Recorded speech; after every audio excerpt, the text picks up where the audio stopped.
Oksana shared her story with us.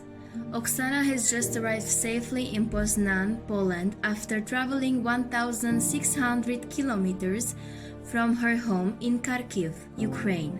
We've changed her name and others to protect their identities.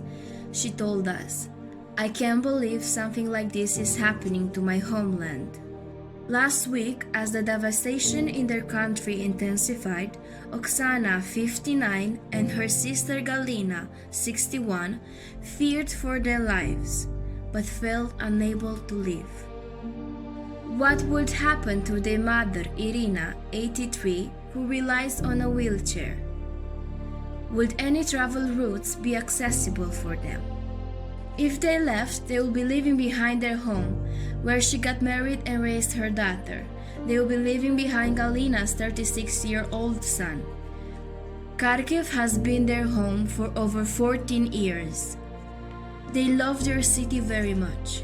Information circulating on WhatsApp was very unclear.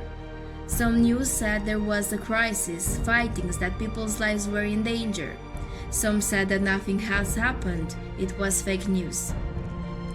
Oksana made a decision to live with her sister and her mother. They headed westwards.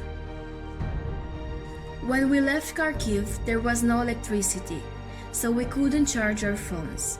There was no way to charge our phones in the trains either.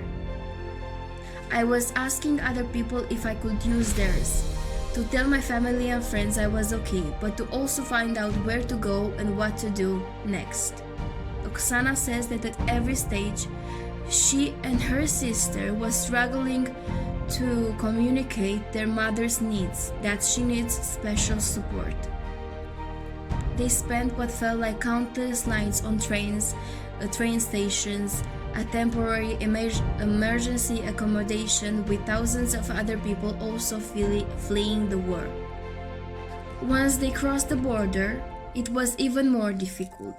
None of them speak Polish. Some volunteers speak their language and they were told to stay in a warehouse. It was so cold, Oksana said, they woke up ill.